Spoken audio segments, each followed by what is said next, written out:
Hi, we're the Natural Resource Commission, and the commission was formed in 2005.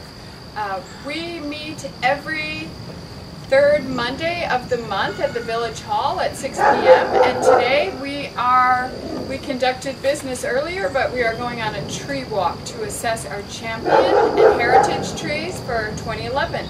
This is our fourth year, so we have recognized 6 or 7 residential or parkway trees and even one corporate grove of trees over the past couple of years. These trees are champions and heritage trees because most of them are over 200 years old and in some way unique. They're uncommon trees that have, survived the settlement and urbanization of our area. This is Grant Gilbert. He is our chair. And why don't the rest of you introduce yourself, if you don't mind? I'm Dan Ashta. I'm a member of the commission. David Conrad, Commissioner. Bill Burns, Liaison. And Michelle Marcus, the Board Liaison to this commission.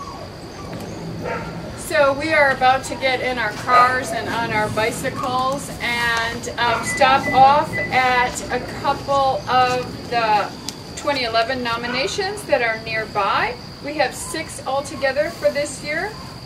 Ethel Wentink at 8620 Fernald has nominated an American elm tree that she feels is a champion tree. It's in front of her home, but it is a village parkway tree. So we'll stop and check that out. Also on Fernald, Mary Darvell has nominated a sugar maple, which is pre-settlement, which was growing before the village was settled and incorporated in 1895. Along with that is a red oak that's growing next to the sugar maple. She is a past recipient of this award because there is also an ironwood tree that grows on her parkway. So you can see that on her property they left some oak hickory forest trees untouched. They did not cut them down when they built the home. So those are our first 2 stops. And do you want to hear the other 2011 nominations? John Slater, he is also on the Champion and Heritage Tree Committee as a representative of the Morton Grove Historical Society. And he nominated an American elm tree at 8939 Mansfield. And I nominated a red oak, which is also an Indian marker tree in Miami Woods. Although it's in Morton Grove, it is part of the Forest Preserve District of Cook County. John Thill nominated an immense tree, which I drove past the other day, but we're going to take a closer look tonight. Another American elm that has survived the Dutch elm disease, that, where we lost so many of our elms, at Church in Marmora. And John Slater also nominated a linden tree, which is part of the American Legion Memorial Civic Center property. So those are the 6 new nominations, and we have 9 that have been nominated over the past 3 years that we'll probably take a look at on our own at another time.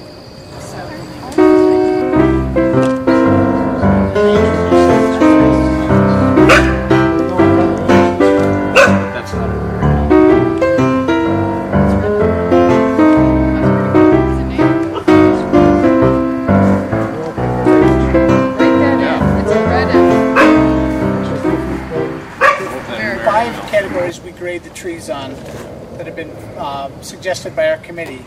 One is the health, one is the form, one is the age, one is the heritage, and one is the we call it uncommon. So this tree has a very thick, full crown. Its leaves are all full-sized. There's no stunting. It's in excellent health. You can tell that pretty much just by looking at it. It's a thick, full, healthy tree. Nice good green leaf color. There's no big huge spots of decay on the tree trunk. There's no cavities or sawdust or sap weeping out of it. So yes, this one would definitely rate high health scores in my book. What are we looking at in terms of age, do you think, Dave? Well, Mary has it estimated at 157 years. Now the way she does that is she uses a chart prepared by the Davy Tree Expert Company, in cooperation with, I think, the American Forestry Association. Is it open lands? Might be open lands. And, it's based off of they have recorded data based off the size of the trees and just come up with an average. And they've put it out in chart form. So the, elms of this diameter, which is a 29-inch diameter on that chart, show up to be 157 years old. It's not just a number we pick out. This has been there way before we were even incorporated as a village. Yes. That makes it pretty unique. That puts it in heritage. It just happens to line up with the parkway trees. It happens. Yeah, it was interesting. Right. It does. It just happens to line up with the parkway trees. You could Or authenticate it if you really wanted to by cutting it down and counting the rings. Obviously, we don't want to do that. So we'll accept the estimated ages. So as far as form goes, American elm is known to be an arch-shaped tree with branches cascading over the roadway, and out over towards the homes, and broad spread, provide a lot of shade, and this one has excellent form. Once again, no defects. It's a really tall tree. I'd get it up there at about 80-85 feet. It's Pretty good. thick and green all the way through, and I'd give it high marks on health and form, as well as age.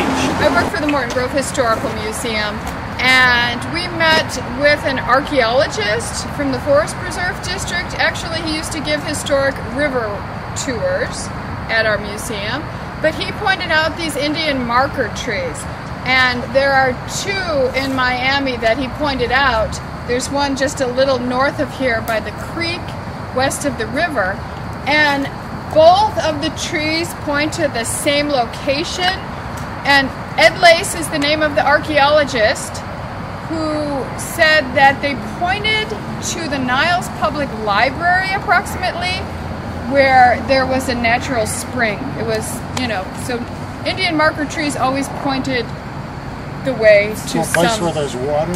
Yeah, often, to Lake Michigan or good, fishing areas, or where there's an Indian settlement. But this supposedly points to a natural spring approximately where the Niles Public Library is at Oakton and Waukegan.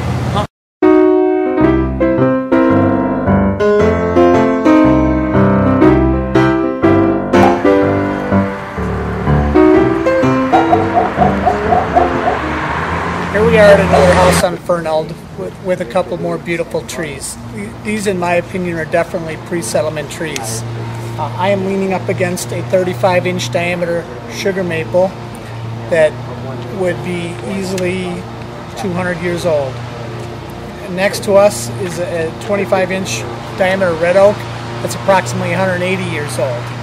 So, there are some really old, historic, valuable trees here in our midst in Morton Grove. And we want to help our citizens recognize the value that they provide to the community.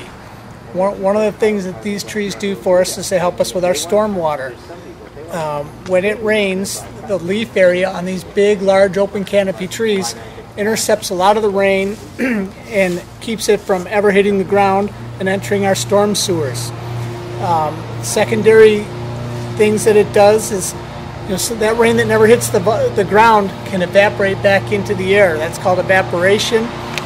And the root system that's growing, there's just as much biomass as this big tree represents above ground as there is below ground. So if you can imagine the amount of biomass and root system below ground that this tree is helping to suck out all that groundwater, and through transpiration or the breathing process, put it back into the atmosphere as clean product.